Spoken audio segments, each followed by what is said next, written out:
Assalamualaikum warahmatullahi wabarakatuh. Alhamdulillahirabbil alamin, hamdan li rabbinal azimil jalil, salatan wa salaman li rasulih Muhammadinil hadid dalil wa ala alihi washabihi amsalil qanatil. Amma ba'du, para jamaah yang dirahmati Allah. Saya sering lupa menyapa pendengar radio Blambangan karena ngaji kita ini didengarkan oleh pendengar radio Blambangan di seluruh Kabupaten Banyuwangi atau sekitarnya yang terjangkau frekuensinya.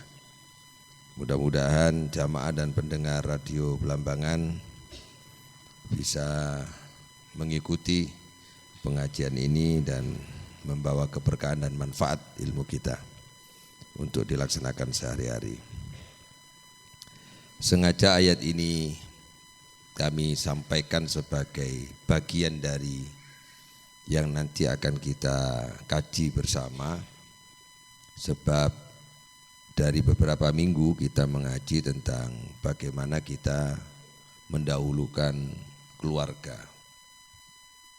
Karena penyangga kehidupan kita ini baik bernegara, berbangsa dan masyarakat itu adalah dari keluarga.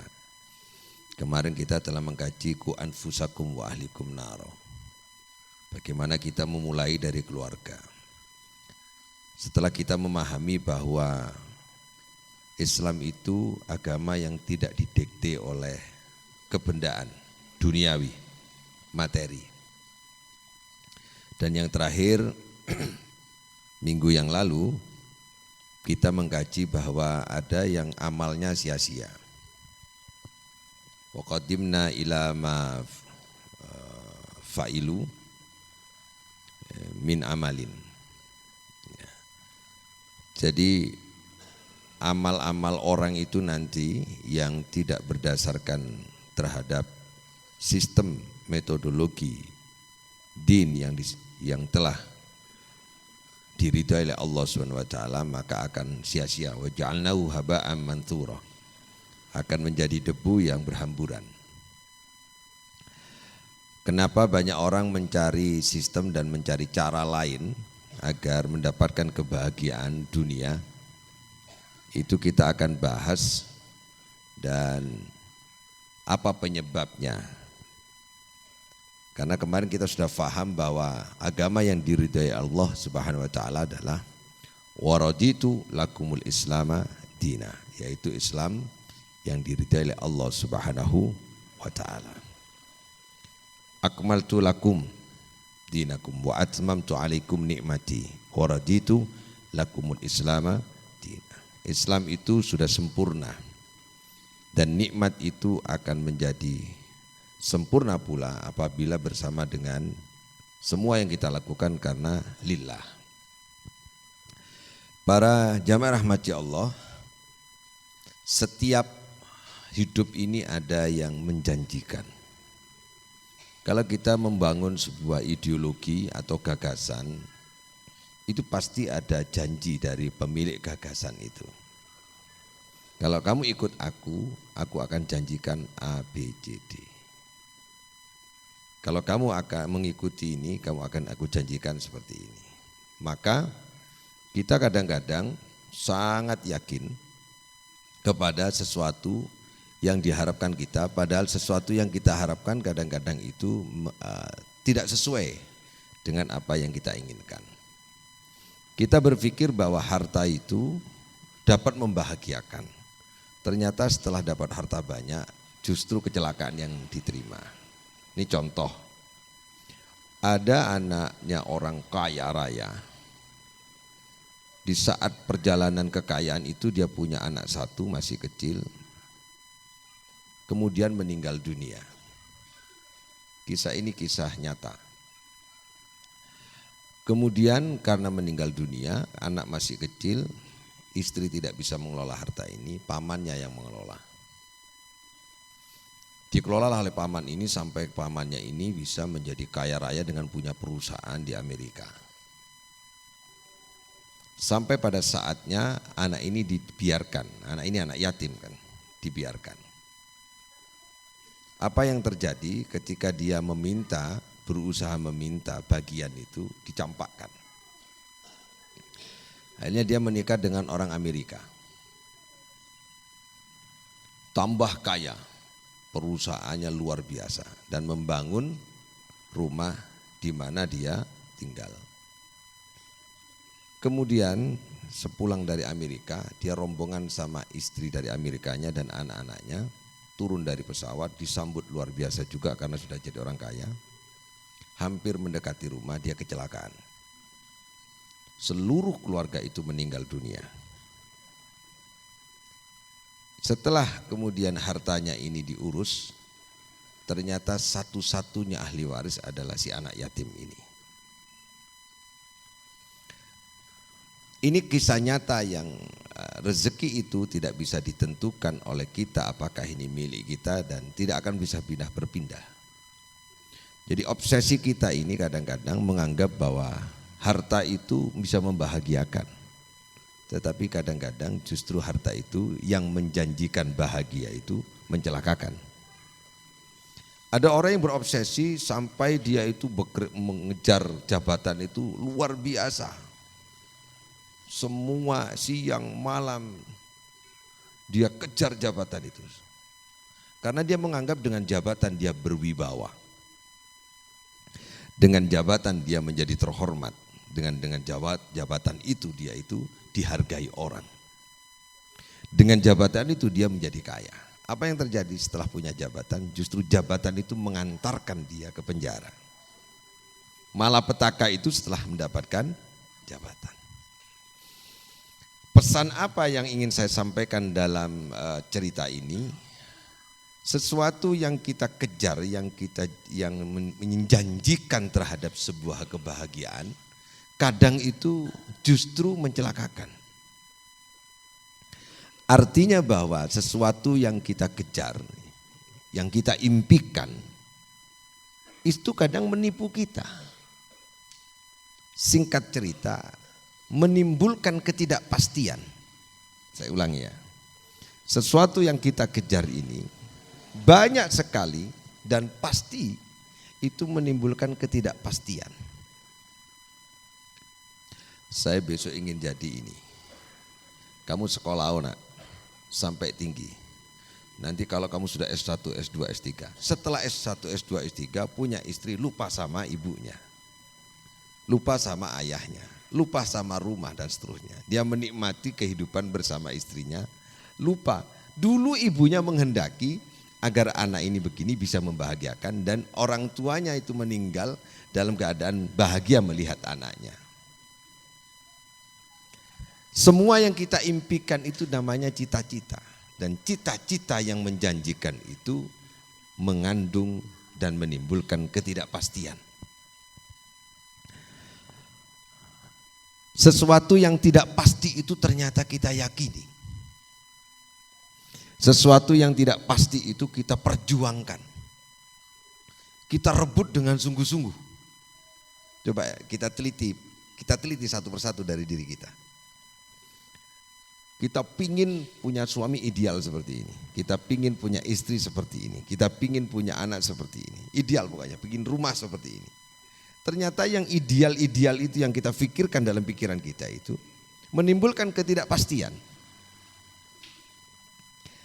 Tapi pertanyaannya, kenapa hal yang tidak pasti itu justru membuat kita itu sungguh-sungguh menggenggam dengan perjuangan? Ada sebuah organisasi, misalnya kita bikin kelompok. Organisasi saya ini adalah organisasi yang memperjuangkan nilai-nilai kemanusiaan dan kerakyatan. Itu menggenggam ideologi organisasi, pegang teguh betul. Diperjuangkan dengan yel-yel, hidup yang begitu. Kita perjuangkan yang begitu. Dengan agitasi yang sungguh luar biasa. Setelah di perjalanan ternyata dia dicampakkan oleh organisasinya. Padahal kita ini mati-matian memegang teguh sesuatu yang kita yakini bahwa ini adalah yang akan membahagiakan daerah kita, lingkungan kita, masyarakat kita, kehidupan kita. Nah dari situ para jamaah rahmati Allah, Saya ulangi lagi, hal-hal yang tidak pasti itu justru kita genggam dengan keringat yang mengucur deras, dengan tenaga yang dicurahkan sampai akhirnya kita capek betul. Semua kita perjuangkan dengan sungguh-sungguh. Bahkan kita meninggalkan pekerjaan kita, meninggalkan saudara kita, meninggalkan hubungan sosial kita hanya karena sesuatu yang ingin kita capai. Ternyata setelah dicapai justru bukan suatu kebahagiaan yang didapatkan, malah adalah penderitaan yang kita dapatkan. Apa maksud kami para jemaah? Di ayat ini ada janji Allah. Janji Allah itu pasti. Janji Allah pasti. Satu contoh. In ahsantum li anfusikum. Itu janji Allah. Jika kamu berbuat baik, kebaikan itu kembali kepada dirimu. Wa in asatum falaha. Jika kamu berbuat jelek, sesungguhnya kejelekan itu milikmu. Itu pasti. Jika kamu sholat, maka sholat ini alat untuk masuk surga. Jika kamu meninggalkan sholat, maka kamu akan dimasukkan neraka sakor. Maka ada orang yang ditanya, masalakakum fi sakor? Qalu lam nakum minal musallin. Kan aku dulu tidak sholat. Kenapa kamu masuk neraka sakor? Karena aku dulu tidak sholat. Pasti orang yang gak sholat itu pasti masuk neraka. Pasti.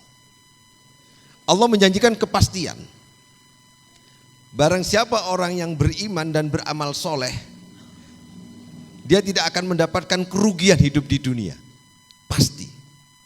Pertanyaannya, janji Allah yang pasti itu tidak kita genggam dengan erat dan tidak kita perjuangkan dengan sungguh-sungguh.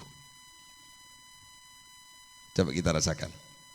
Janji Allah yang pasti itu kita tidak genggam erat dan tidak kita perjuangkan sungguh-sungguh. Orang ngaji begini ini, para jamaah, ini sama dengan berzikir kepada Allah. Derajat tertinggi dalam kehidupan masyarakat kita itu adalah mengaji. Nabi Muhammad SAW orang yang paling mulia, tugas pertama itu adalah mengajar. Berarti mengaji. Nabi Adam hidup di muka bumi ini dibekali dengan wa'allama Adamal asma'a ilmu. Pasti orang yang mengaji itu, yang menambah ilmu agama itu dimuliakan oleh Allah Subhanahu wa ta'ala. Pertanyaannya, kenapa hal-hal yang pasti itu tidak kita sungguh-sungguh perjuangkan? Apa jawabannya para jamaah?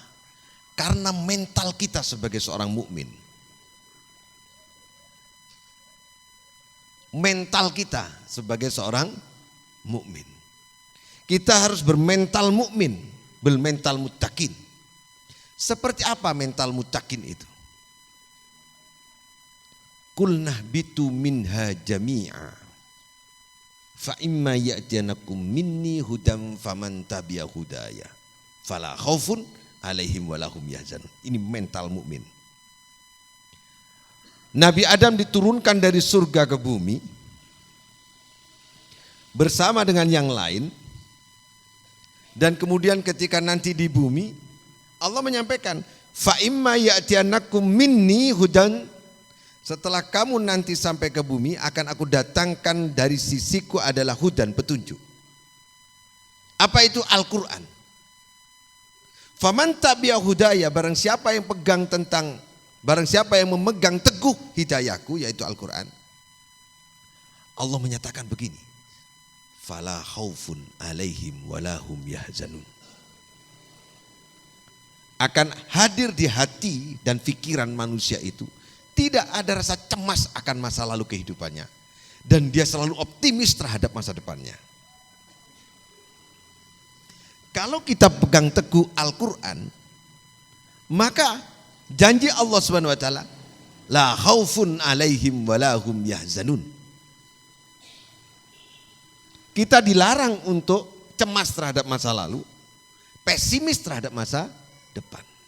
Berarti Al-Quran menjanjikan sebuah kepastian kalau dijalankan, kalau dihayati, kalau diamalkan, hidup ini pasti mengalami dan mendapatkan ketenangan. Tidak ada khauf. Wala yahzanun. Tidak ada kebimbangan. Berarti kalau begitu, kenapa kita bimbang dan ragu dan pesimis menghadapi hidup? Karena kita tidak bermental mukmin. Kenapa kita tidak bermental mukmin? Karena kita takut kehilangan sesuatu yang dianggap membahagiakan. Kenapa kita takut? Karena kita terikat. Karena sesungguhnya kita sedang ragu terhadap janji Allah. Jadi kelemahannya adalah pada hal itu, para jamaah rahmat Allah. Dulu ada seorang komunis, ketika dia diancam di persidangan. Diancam kemudian divonis mati, dia bersyair dengan riang gembira. Dia menunjukkan kebahagiaan. Kenapa kok begitu? Karena dia meyakini bahwa apa yang diperjuangkan nanti itu tidak akan pernah surut karena ideologi tidak akan pernah mati katanya. Dia sangat yakin. Maka dia tersenyum walaupun diancam dengan vonis mati. Padahal itu tidak pasti. Allah memberikan kepastian orang yang mati syahid. Orang memberikan kepastian orang yang beramal baik, infak sedekah, dijanjikan surga oleh Allah Subhanahu wa taala. Innallaha ashtara minal mu'minin. Sesungguhnya Allah membeli, mengganti amwalahum wa anfusahum, harta dan nyawa, jiwanya dia, bi annalahumul jannah, diganti dengan surga. Kesungguhanmu mengibarkan dan menghidupkan panji-panji agama Allah itu akan diganti surga. Sedekahmu membangun masjid, membangun pondok, membangun madrasah, menghidup-hidupkan pengajian, mengajar ngaji, itu akan diganti oleh Allah Subhanahu wa taala. Mau belajar, mendengarkan pengajian, mau mentelaah Al-Qur'an akan diganti oleh Allah Subhanahu wa taala, yaitu surga. Harusnya kita tersenyum. Harusnya kita bahagia. Harusnya kita genggam erat-erat dan kita perjuangkan sungguh-sungguh. Karena itu kepastian dari Allah. Tidak mungkin ingkar. Kenapa kita kalah mental sama mereka? Kenapa kalah mental dengan orang yang tidak bertuhan dan tidak mengaku Tuhan? Padahal apa yang dijadikan gagasan itu belum tentu membahagiakan. Bahkan suatu saat akan mengecewakan dia. Tapi kalau ini kepastian. Tapi ternyata kita tidak sungguh-sungguh. Kenapa? Karena mental. Apa mental itu jamaah? Mental itu adalah kekuatan jiwa. Kenapa jiwa itu kuat? Karena ditempa. Kenapa Allah menempa kekuatan jiwa kita? Karena kita disiapkan untuk jadi khalifah. Jadi hidup di dunia ini adalah khalifah. Maka harus ditempa. Harus kuat jiwanya. Ayat ini, wa idzibtala Ibrahim rabbuhu. Ingatlah, ibtala Ibrahim. Ketika Ibrahim itu diuji rabbuhu oleh Allah Subhanahu wa taala. Coba Nabi Ibrahim diuji apa?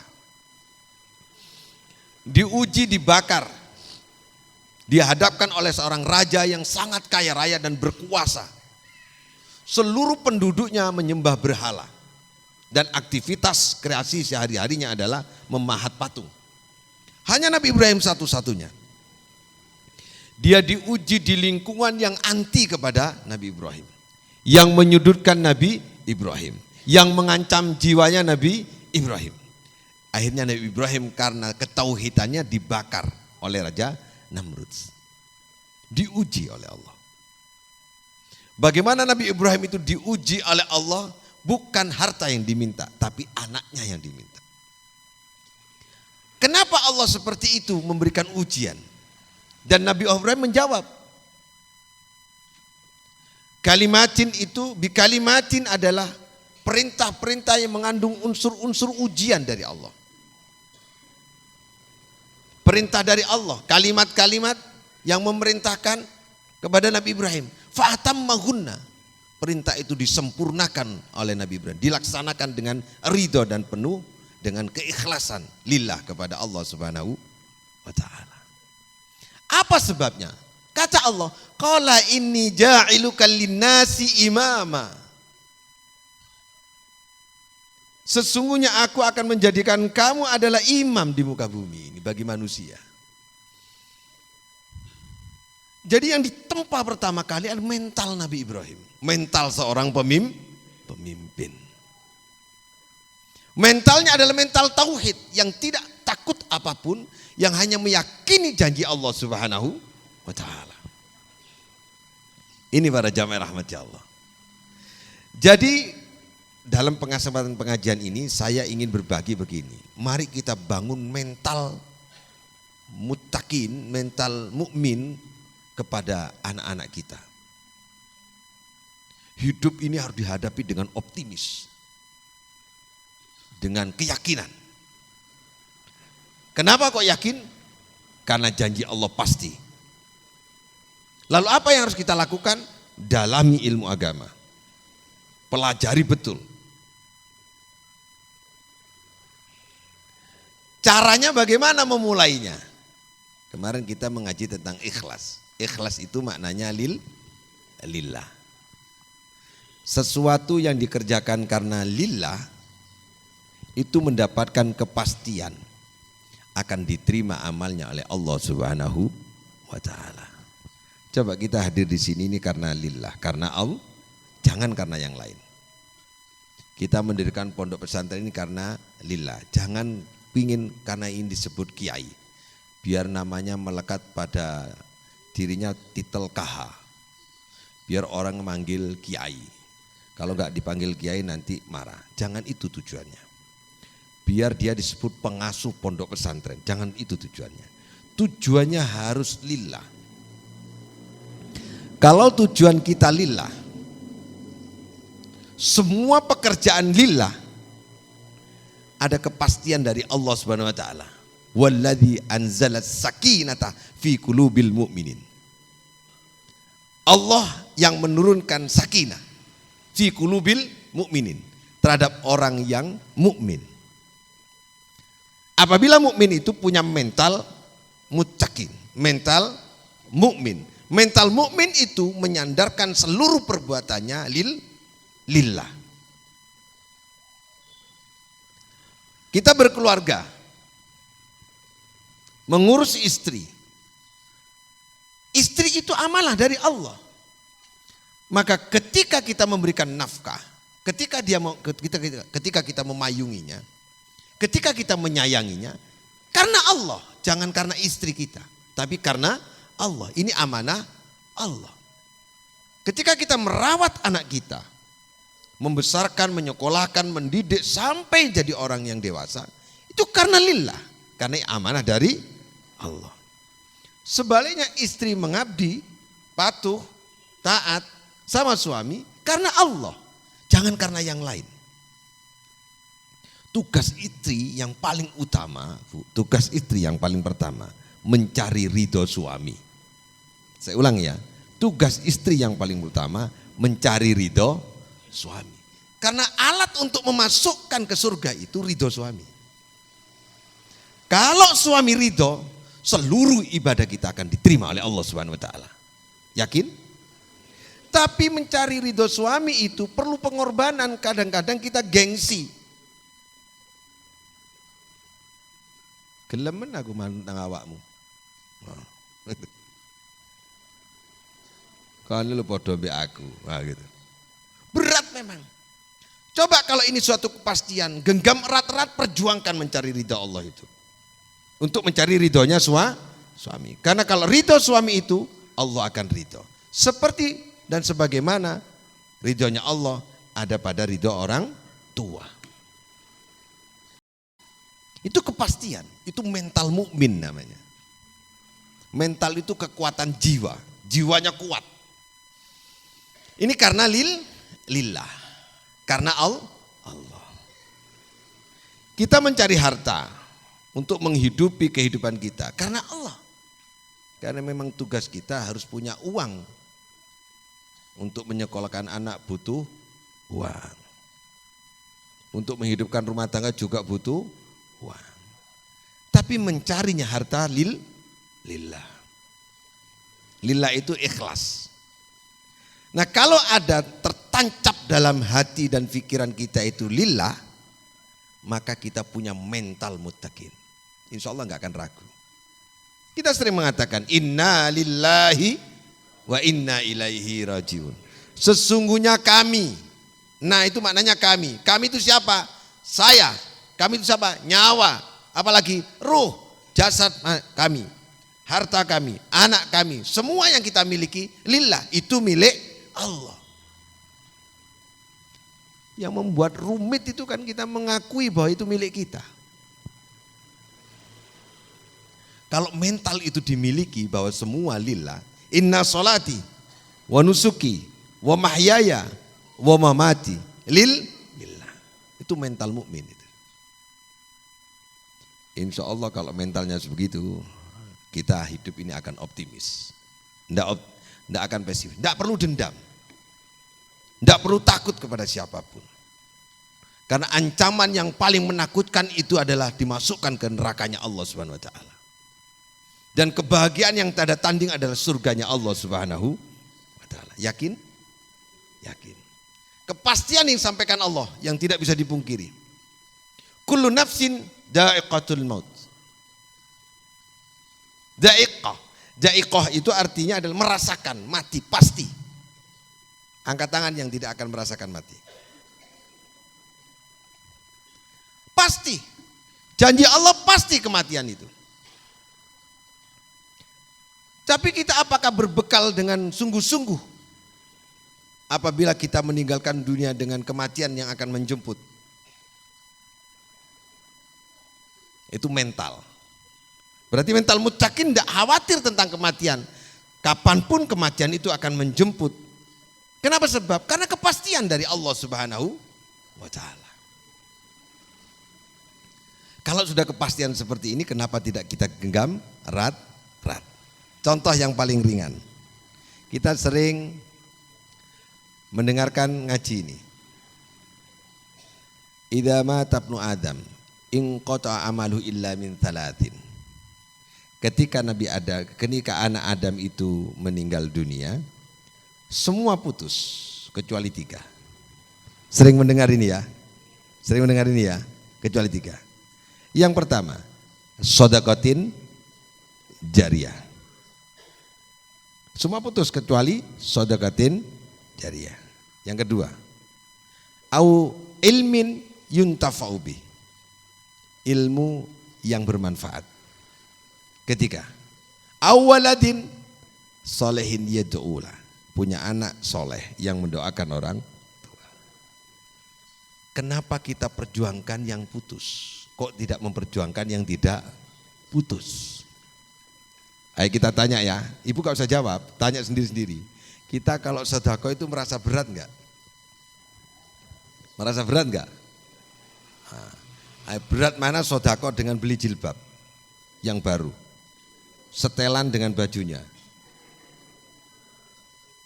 Berat mana dengan beli sepatu yang hak tinggi, yang membuat pendek menjadi lebih tinggi? Coba kita rasakan, berat mana? Padahal yang tidak putus itu adalah sedekah. Uang yang jadi masjid itu tidak akan putus itu. Uang yang ditasarrufkan kepada orang-orang yang membutuhkan seperti orang miskin, fakir, itu tidak akan putus besok. Mengalir terus dan menjemput kita nanti. Ketika kita mati akan dijemput oleh amal kita yang berupa sedekah tadi. Kenapa kita tidak pegang erat-erat janji itu? Karena mental kita bukan mental mukmin. Kalah dengan orang yang memperjuangkan ideologi itu. Gagasan dirinya itu diyakini. Padahal gagasan dirinya belum tentu benar. Organisasinya yang diyakini, Padahal organisasinya belum tentu benar. Wah, itu hidup mati pokoknya. Siang malam dia keluar, perjuangkan organisasi demi tegaknya keadilan dan seterusnya dan seterusnya dan seterusnya. Itu yel-yelnya itu tangannya sampai ke atas. Saudara-saudara sampai gitu. Coba lah ngomong ngaji mosono sampai saudara-saudara gitu. Gak ada. Ini kepastian, ini menyangkut mental. Pasti loh janji Allah itu. Oke. Maka Nabi Ibrahim itu diuji oleh Allah untuk menguatkan mental. Kenapa? Karena dia uswatun hasanah. Nabi Ibrahim itu uswah hasanah. Contoh kehidupan yang sesungguhnya adalah pemimpin yang mentalnya tangguh. Pemimpin yang mentalnya tangguh. Dia dihadapkan kepada kepastian. Mati itu kepastian, saya ulangi lagi, mati itu kepastian. Dia dihadapkan. Ketika dibakar, apa yang terjadi dalam pikiran Nabi Ibrahim? Ini kepastian, kalau mati ya sudah kepastian. Itu mental luar biasa, nggak takut apa-apa. Karena lillah. Mentalnya seorang pemimpin itu harus pernah ditempa seperti ini. La khaufun alaihim walahum yahzanun. Tidak ada kekhawatiran, engkau aku ngene, engkau aku, gak ada itu. Pokoknya ini benar, dijalani sesuai, dihadapi. Enggak dipikirkan apakah ini nanti akan menimbulkan A, B, C, enggak dipikirkan. Yang diyakini adalah bahwa saya telah menjalankan kebenaran dengan nilai-nilai ta'ala, apa yang terjadi enggak usah dipikirkan. Itu mental mukmin. Nabi Muhammad SAW, Nabi loh. Nabi Muhammad orang yang paling dicintai oleh Allah SWT, maksum tanpa dosa. Bagaimana ditempa oleh suatu proses penguatan mental. Lahir tidak punya bapak. Umur 6 tahun ibunya meninggal. Usia 25 nikah dengan janda. Yang muda-muda ini nikah dengan janda umur 40, mau enggak?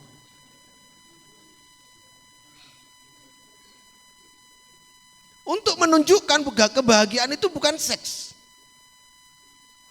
Bukan di situ, tapi membangun rumah tangga dan berjuang. Terus diusir, dikejar-kejar dari Mekah ke Madinah, bersembunyi di gua. Ketika Abu Bakar hampir saja kena panah, ada suatu pernyataan indah.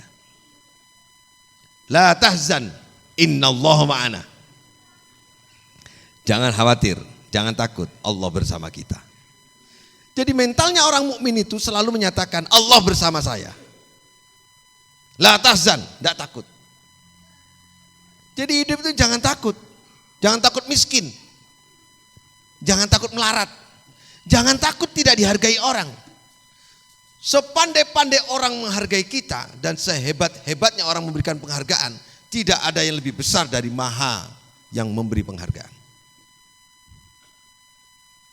Sehebat-hebatnya orang alim dan sepinter-pinternya orang alim tidak akan pernah bisa melampaui kealiman, kemahaan Allah Subhanahu wa ta'ala. Yang berilmu yang tidak bisa ditandingi hanya Allah.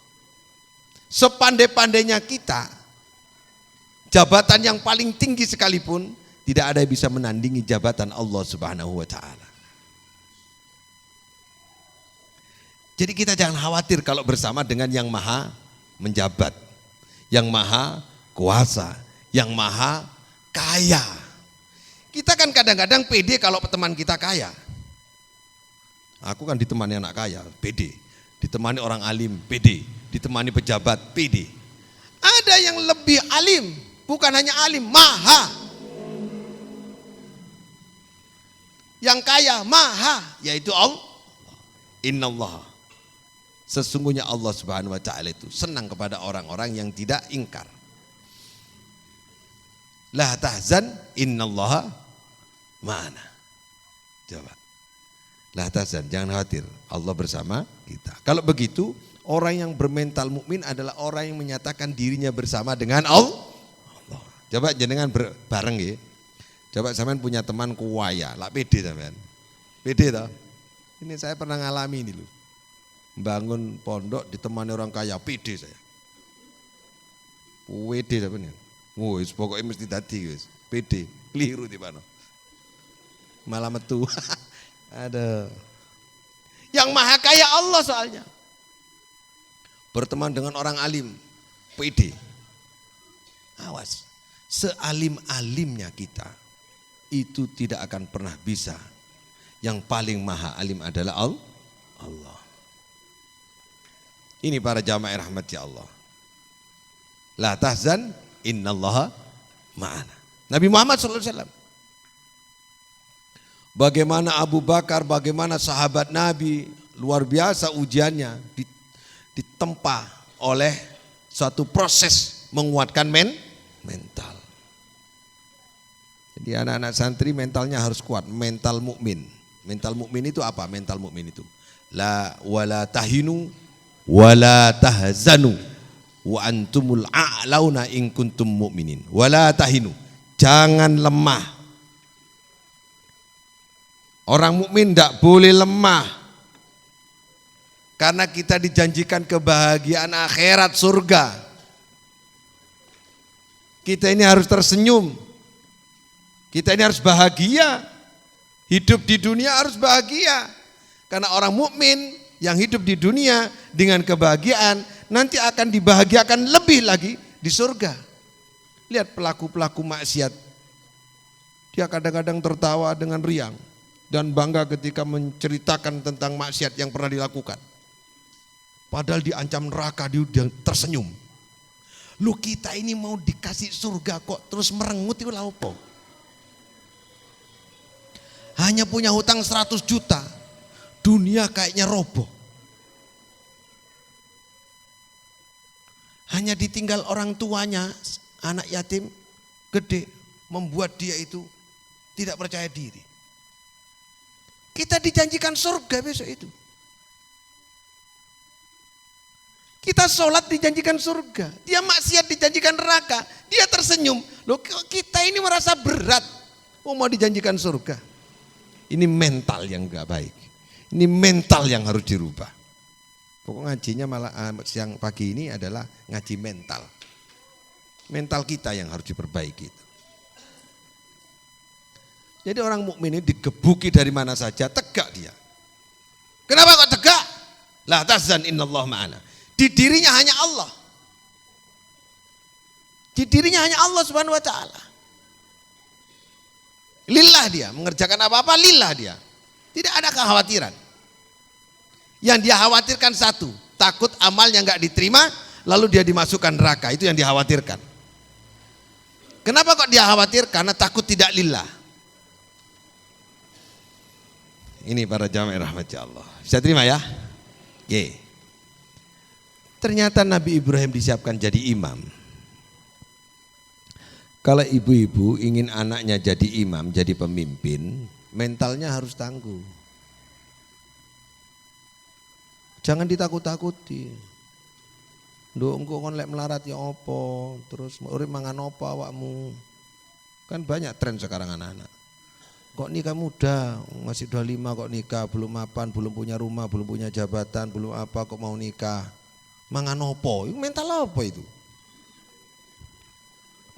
Masa? Ya apa itu caranya? Cara berpikirnya itu. Gimana kok berpikir begini? Ini setelah punya akal kok malah bodoh itu. Coba tanya sama anak yang ngomong begini ini. Waktu Anda lahir tidak bisa apa-apa, siapa yang memberi makan? Waktu Anda tidak bisa apa-apa, tidak bisa jalan, tidak bisa bicara, Anda bisa makan. Waktu Anda jadi TK, SD, Anda bisa makan.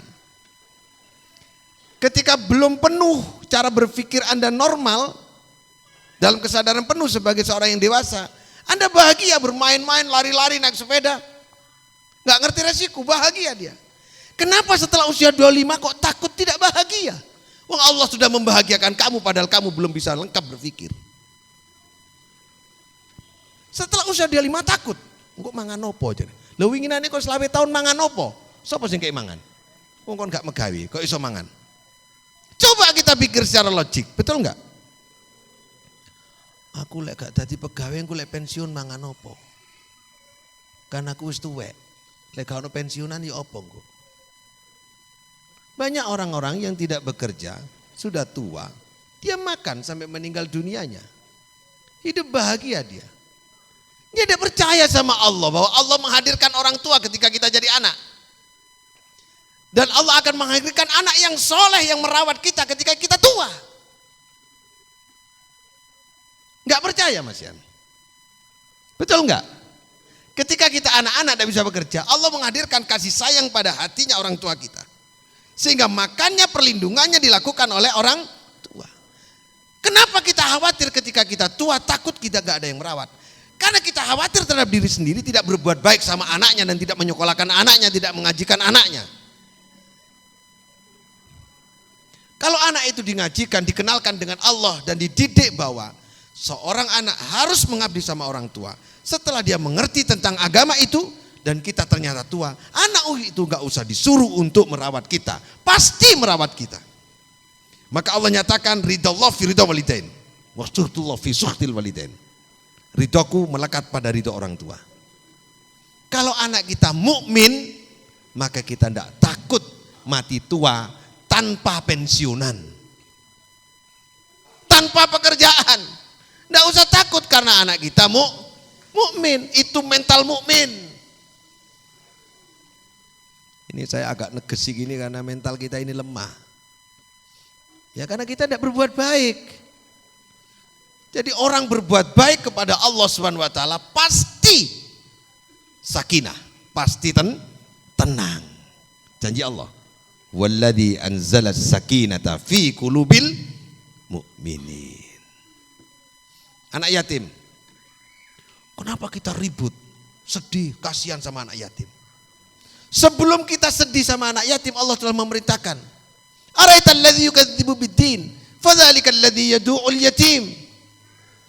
Tahukah engkau yang mendustakan agama? Orang yang tidak merawat orang anak yatim.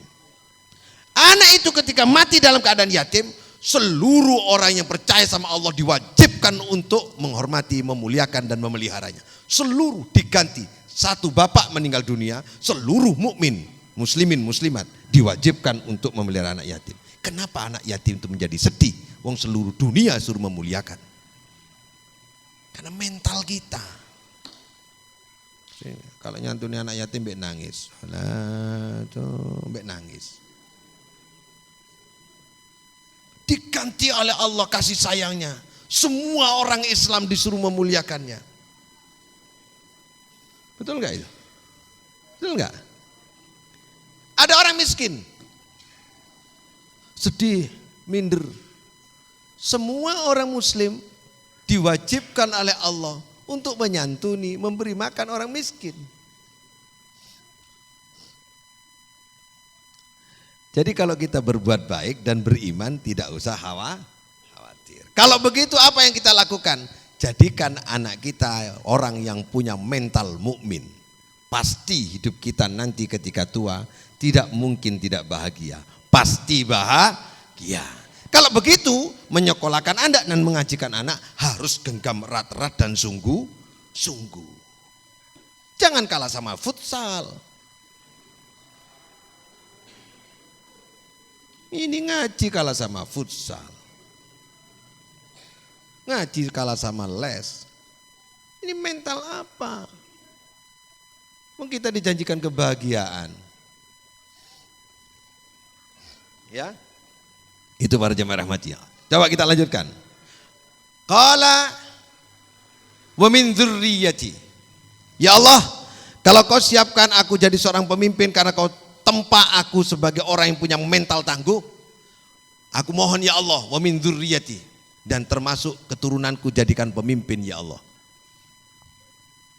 Kalau bapaknya mentalnya tangguh, Allah memberikan kepastian anaknya nanti bermental mukmin. Asalkan bapaknya bermental Mukmin. Begitu. Kalau kita mentalnya mukmin, anaknya akan bermental mukmin. Tapi terusannya la yanalu ahdidz zalimin. Janjiku tak sampai kepada orang zalim. Janjiku enggak sampai sama orang zalim. Siapa orang zalim? Orang yang menganiaya diri sendiri. Seperti apa contoh orang yang menganiaya diri sendiri? Contoh sederhana biar cepat masuk logika. Sakit asam lambung. Senengannya es. Diminum terus esnya. Zalim enggak? Zalim. Sakit asam lambung. Senengannya pedes. Zalim enggak? Nah, zalim. Itu namanya zalim. Tidak menempatkan sesuatu pada tempatnya. Zalim itu. Ini para jamaah rahmat Allah. Jadi saya berharap kita punya mental tangguh. Mental seorang muslim, mental seorang mukmin. Ada mental, ada karakter. Ada mental, ada karakter. Ada moral. Kalau moral itu sikap jiwa. Kalau karakter itu sifat jiwa. Kalau mental kekuatan jiwa. Ada tiga. Ada tiga. Makanya tiga ini saya bikin filsafatnya masjid ini. Kita naik tangga 3, itu 2, 3. Warna ini ada 3, putih, kuning, hitam 3. Ada huruf 3, alif, lam, mim 3. Ini enggak ada insya Allah masjid tulisan alif, lam, mim enggak ada insya Allah. Putih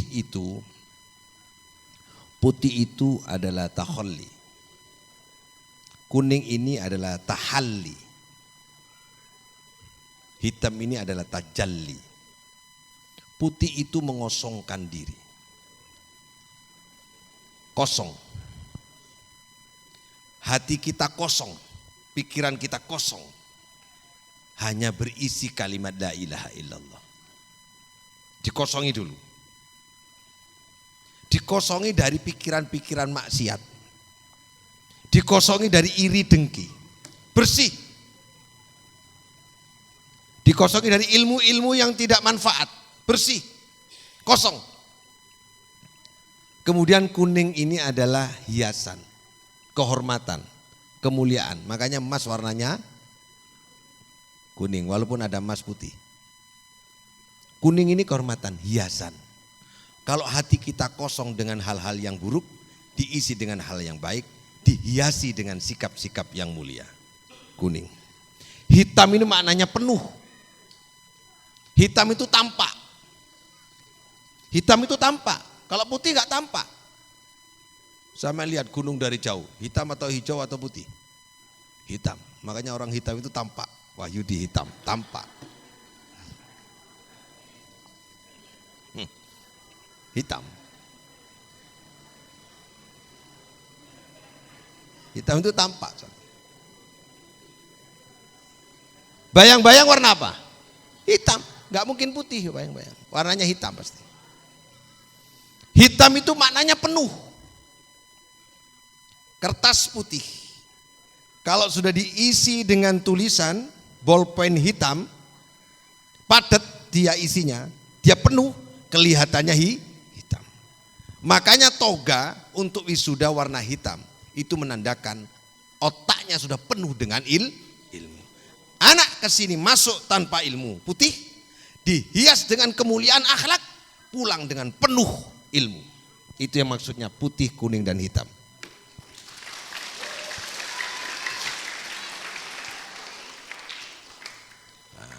Motifnya Ka'bah, walaupun tidak persis mirip-mirip Ka'bah ini.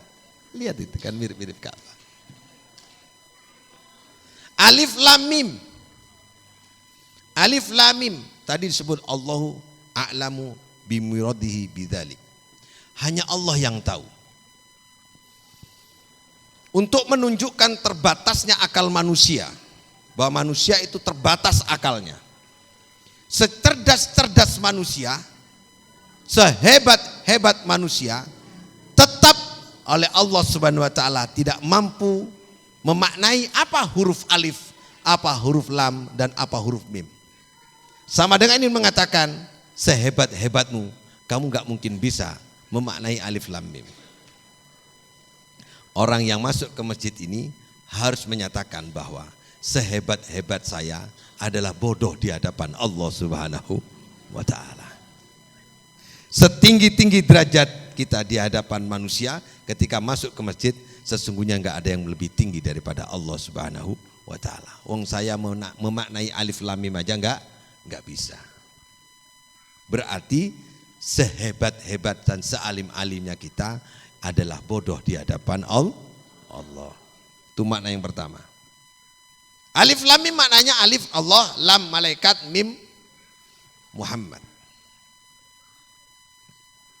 Ketika Nabi Muhammad SAW menerima wahyu, malaikat yang mengantarkannya.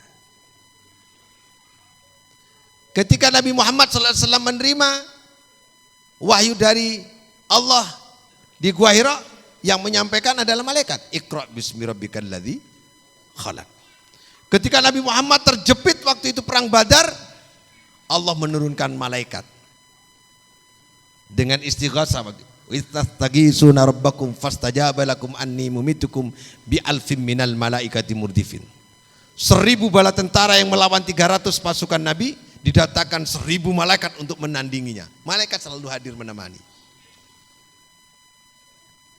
Ketika Al-Quran diturunkan dan disebut di dalam Al-Quran, inna anzalnahu fi lailatul qadar. Di ayat itu tanazzalul malaikatu warruhu fiha. Malaikat lagi yang datang.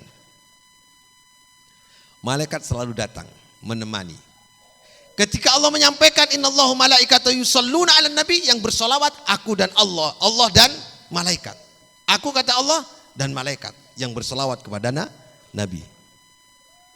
Yang bersyahadat Allah, malaikat dan orang mukmin. Syahidallahu annahu wal malaikatu wa ulul ilmi qa'iman bil qist. Syahidallah, yang bersyahadat kepada Allah, Allah sendiri.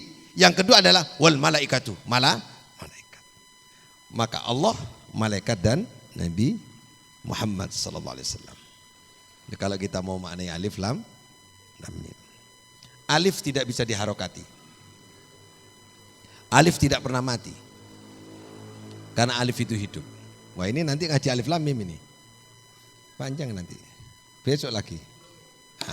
Maka tulis di sini alif lam mim. Ada 3 alif lam mim.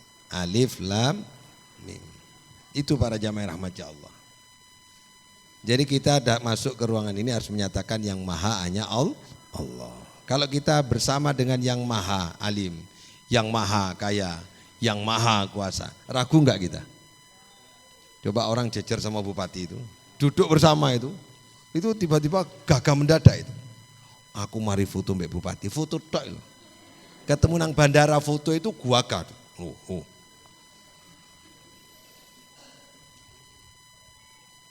Ini para jamaah rahmat Allah. Saya lanjutkan sebagai penutup ya. Kalau gitu mentalnya orang mukmin harus seperti apa? Selain kuat dan tangguh. Wa rafa'na laka dzikrak. Nama Nabi Muhammad selalu bersanding dengan Allah. Asyhadu an la ilaha wa asyhadu anna Muhammadan abduhu wa rasuluh. Setelah Allah, Nabi Muhammad. Kenapa Nabi Muhammad namanya selalu bersanding dengan Allah? Karena alam nasrah laka sadrak. Karena dadanya luas. Wong lek jembar atine, jembar pikire niku enten Allah nang jerone. Wong lek sempit atine niku gampang dengki, gampang iri, gampang hasud, gampang fitnah, gampang ghibah, selalu mencela orang lain. Makanya kita enggak boleh hasud, iri, dengki. Kalau sudah hasud, iri, dengki, kita akan ditinggalkan oleh Allah Subhanahu wa taala. Ini para jamaah rahmat Allah. Jadi mental orang mukmin adalah jembar dadane, jembar pikirane, dawa sikile, dawa langkahe. Langkahnya panjang. Dawa sikile itu langkahnya panjang, banyak pengalaman, banyak teman, banyak sahabat, nggak sempit pikirannya. Kenapa kok nggak sempit pikirannya?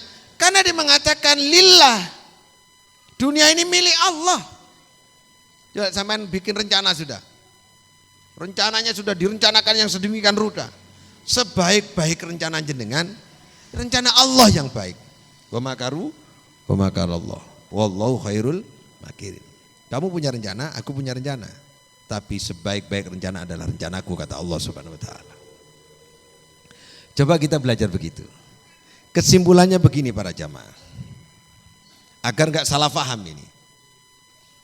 Ketika kita sudah menemukan lillah, ikhlas, mental kita kuat, bagaimana langkah kita ini enggak salah dalam kehidupan sehari-hari. Imbangkan antara ikhtiar dan tawakal. Bersandar kepada Allah harus difahami bahwa faidza faragta, harus kerja keras.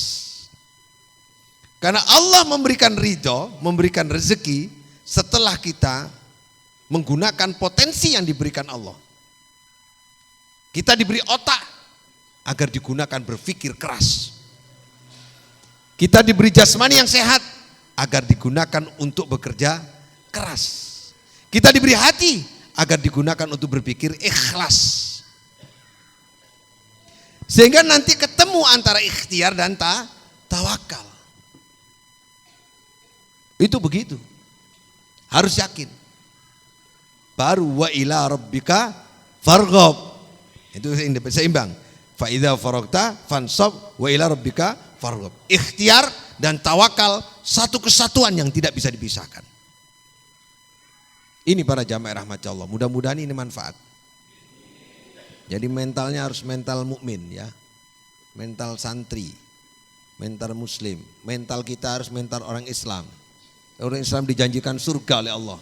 Jangan ragu, jangan mengeluh. Sudah, sakitnya hidup di dunia ini hanya sementara. Kebahagiaan besok di akhirat. Harus begitu. Sakitnya tuh di sini, tapi sebentar lah. Di sini tuh sebentar lah. Jangan mengeluh. Sudah, tidak usah mengeluh. Latihannya tidak usah mengeluh. Pingin bisa seperti itu syaratnya 5. Santri saya bisa jawab ini syarat 5 ini. Siapa enaknya ini? Wahyu sini. 5. Coba. 5 syaratnya. Kan ini saya doktrinkan ke santri saya. Pegang mic. 5. Enggak boleh lupa ini Wahyu. Nah, masih tanya temannya enggak boleh. Nah, ayo, 1 apa? Syaratnya kalau ingin mental tangguh 1. Latihannya. Latihan 1. Jangan makan makanan haram. Kalau ingin tangguh mentalnya. 2. Ayo. Nah ini. Enggak hafal ini. Siapa yang hafal? Berdiri. Ayo. Mesti perempuan yang telaten. Kalau perempuan ingat itu. Coba Sinta mana? Anak SMP aja. SMP mana Sinta? Hafal enggak Sinta? Sinta hafal enggak? 1, 2.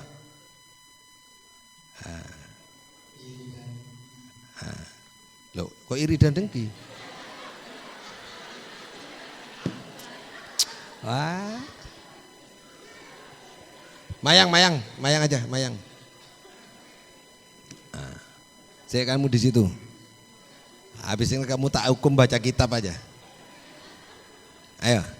Ada 5 kalau ingin menjalankan latihannya. Ini latihannya. 5 ini buat latihan dan menjadi karakter sehari-hari. Tidak memakan makanan haram, tidak memelihara iri dengki, tidak berbuat maksiat, rajin bersedekah, dan yang tidak terikat oleh dunia atau harta. Sudah 5. Hindari makanan-makanan haram. Usaha kayak apapun kalau kita makanannya haram sudah menjadi mental mukmin. Kedua, tidak memelihara iri dengki, hasud. Jangan iri dengki dengan orang lain, doakan orang lain. Jangan ada iri, jangan dendam. Yang ketiga, apa yang ketiga tadi? Harus senang sedekah, membantu orang lain, melayani orang lain. Latihannya begitu. Yang keempat, tidak berbuat maksiat. Sekecil apapun maksiat harus dihindari. Sekecil apapun. Apa mungkin? Mungkin. Kecuali sudah kepepet, gak bisa lagi. Maksudnya kepepet itu begini, gak sengaja itu loh. Gak sengaja. Orang maksiat kan kadang kan gak sengaja itu. Tiba-tiba usil ngambil barangnya temannya, itu kan gak sengaja itu. Yang kelima,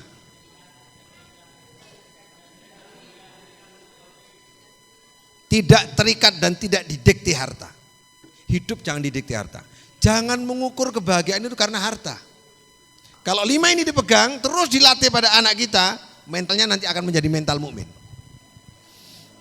Ini para jamaah rahmati Allah. Ya, mudah-mudahan ada manfaat yang saya sampaikan ini. Mari mulai sekarang mentalnya la khaufun alaihim walahum yazanun. Kita bersama Allah Subhanahu wa taala. Harus lillah. Tidak ada yang maha kecuali Allah Subhanahu wa taala. Termasuk ngajar ngaji ini, ada anak yang tidak mengerti bahasa Indonesia, ada yang tidak ngerti bahasa Jawa, dingajikan bahasa Jawa bisa. Saya punya santri itu, anak sepeken, kan orang luar itu. Sepeken itu bahasanya enggak Madura, enggak Jawa. Mana Vera? Vera mana? Contoh ini Bu, Vera mana? Ver, mana Vera? Kok angel sih celu-celuan arek-arek iki? Vera, mana?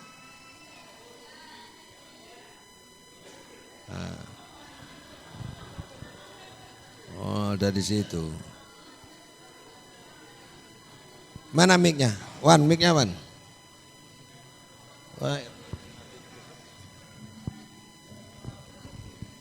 Ini nggak bisa Jawa. Coba kamu sapa bahasanya pagi hari ini saya ada di masjid, itu apa bahasanya orang sepeken?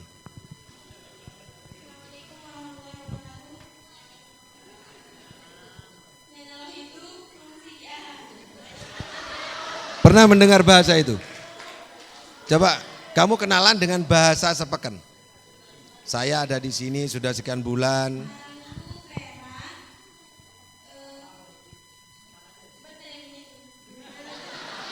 Apa itu veteran bitu itu apa? Ah iya terus ngomong ngomongnya terus. Biar dengar ini. Terus nak. Api yang ngomong kamu yang nirukan ya. Saya sudah lama di sini, ayo. Sudah sekitar 4 bulan. Nah, sama. Sekitar 4 bulanan sama. Nah, sekolahnya di SMP 1. Nah. Wahyudin itu jangan lain. Setiap hari belajar dan mengaji.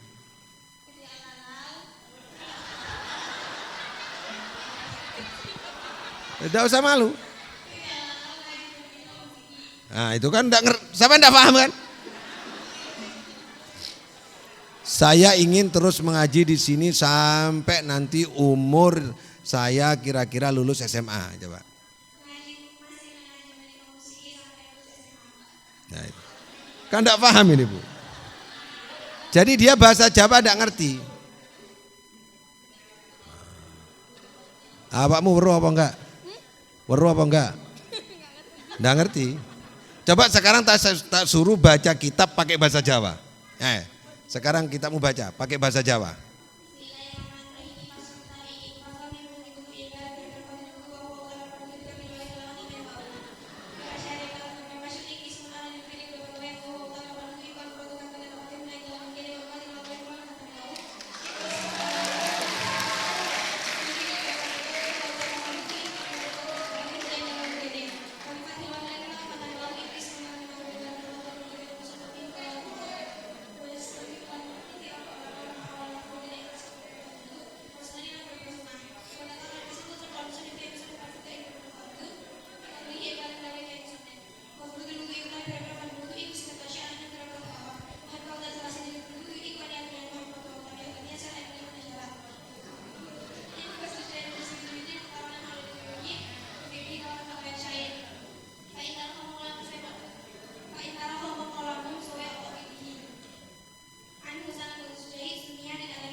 Itu anak tek nang ngene.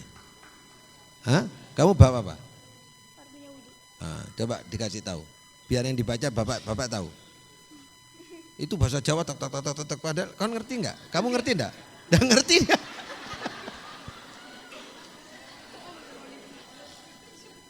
Gimana itu? Coba. Innallaha ma'ana. Allah bersama kita, iya kan? Bisa kok. Coba kamu bahasakan Indonesia yang kamu maksud itu. Ngerti enggak maksudnya? Alon-alon po, gak iso ta kan. Pasal ini menjelaskan beberapa fardhu wudu. Oh, iso lek bahasa Indonesia. Tapi bahasa Jawanya tadi diomongkan tapi enggak ngerti deh. Luar biasa, tepuk tangan. Nah, saya tampilkan ini, kenapa? Ini bukan orang Jawa, tapi karena saya pegang tradisi pondok pesantren ini dari Mbah Khalil Bangkalan itu, kitabnya dibaca Jawa, saya pertahankan bahasa Jawa itu. Walaupun saya ini susah ngomong Jawa, itu susah saya ini. Tapi karena mempertahankan tradisi Jawa ini, di pondok ini, walaupun sepekan harus dipaksa pakai bahasa Jawa. Kau usah nyengit awak mungkin nih. Nah itu ya. Ada lagi Pak. Saya punya santri. Ini kalau kita sungguh-sungguh. Kita ngajinya sungguh-sungguh tadi ya. Kalau sungguh-sungguh bisa walaupun tidak bisa ngerti bahasanya. Ada yang enggak sungguh-sungguh. Jangankan kok pidato. Ngomong sama temannya susah. Diem. Kalau ngaji tidur. Kalau enggak dibangunkan enggak bangun. Kok pidato Pak? Bisa assalamualaikum di depannya temannya itu sudah begini. Tak kasih tahu ya, santri saya ini pendiam kebacut. Bapaknya titip gini sama, Bi, pokoknya Anggit bisa ngomong aja sudah luar biasa, Bi. Mau jagongan aja sudah luar biasa. Sini Anggit. Nah, ini pendiam, Bu, gak ono omongnya belas, Bu. Nah, sini. Nah, kamu duduk. Sini Git. Nah, kok sudah Mbak Ome kamu GR? Ayo Pak. Assalamualaikum, terus kamu baca, kamu jelasin. Ini susah ngomong. Di depan orang aja, ini kan miring-miring coba ini sudah. Ayo coba sekarang. Ini tidak pernah saya tampilkan anak ini, coba. Ayo. Assalamualaikum warahmatullahi wabarakatuh. Pun Pak, sakit assalamualaikum. Terus, ayo baca coba. Bismillahirrahmanirrahim. Fasrul tawi ibu fasol wal masu tawi musab ala khofaini ngatasi sepatu kosadan karuni ibu jaizun kamona fil wudu'i dalam wudu wala fi ghusli fardin ora ing dalam matus fardu aw naflin utawa sunnah wala fi jalatin najasatin lan ora ing dalam ngilangi najis walau ajraba mongko lamun junub sapa man aw damiat utawa Coba jelas no, kayak kamu ceramah, jelaskan. di bab ini menerangkan tentang Oh bisa Pak. bolehnya membasuh sandal atau sepatu di dalam wudhu dan tidak boleh digunakan di dalam adus mandi wajib atau sunnah. Lah terus kok sono oleh aku. Bisa kan Pak ya? Nah ini kalau coba di model ceramah dikit. Maksudnya begini gitu coba. Ya itu diceramahkan. Yang kamu hafalkan itu diceramahkan coba. Sedikit aja, 1 menit. Coba diceramahkan. Di dalam wudhu itu boleh membasuh sandal atau sepatu.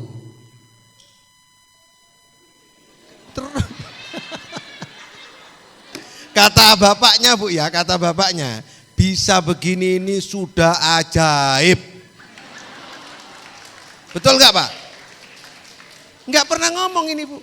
Kok di depan orang, jagongan sama temannya nggak pernah. Alhamdulillah. Sekarang sudah bisa. Insya Allah Pak, nanti sebelum keluar sudah jadi penceramah ini. Ada lagi yang saya punya juga agak bisa ngomong. Saya mana? Yang nggak bisa ngomong tak tampil naik.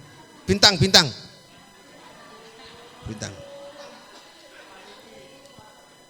Ini anaknya gede-gede, ganteng-ganteng, susah sekali ngomong.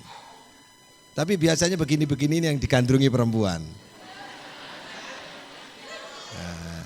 Nah, coba kamu, ayo coba bintang. Nah, ayo. Ya sudah terserah kamu. Ayo, ngadep sana. Itu kan susah kan? Kelihatan kan? Assalamualaikum warahmatullahi wabarakatuh. Enggak usah tanya lagi ke saya. Faslun utawi iki fasal pitayamumi ing dalem nerangake tayammum. Wa fi batin musagil mati lan ing dalem pira-pira laksanakan aktibu hada isi iki utawi isi iki al-fasli pira-pira pasal. Pane pira-pira pasal. Ala lagi ing atase perkara kang qabla sadurunge pasal. Maksudnya apa coba? Kayak kamu ceramah gitu. Ayo. Padha menengi. Jadi dua ini pendiam luar biasa, Bu.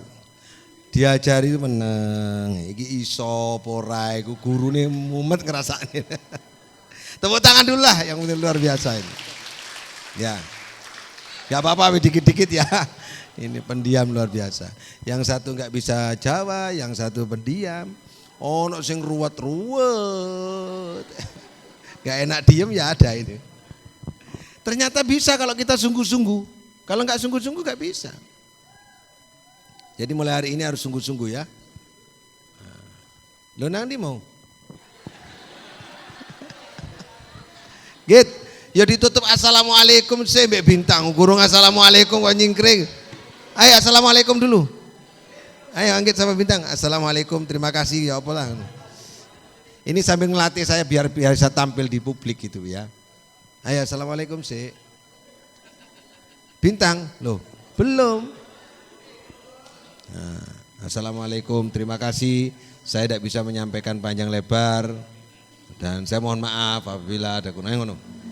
Ya. Iya, ayo. Assalamualaikum warahmatullahi wabarakatuh. Terima kasih saya tidak bisa menyampaikan banyak panjang lebar. Kamu. Wassalamualaikum. Wassalamualaikum Nah. warahmatullahi wabarakatuh. Kamu sekarang.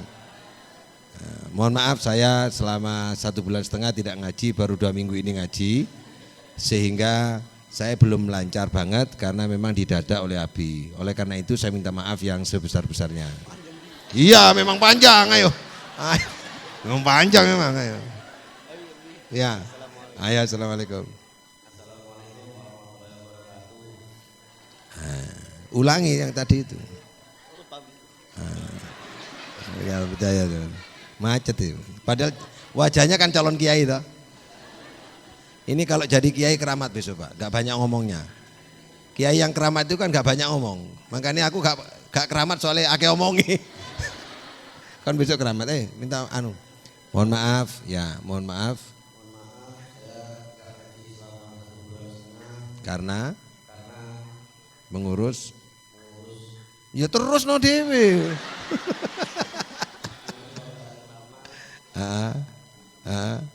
Sudah. Ya wis, assalamualaikum wis.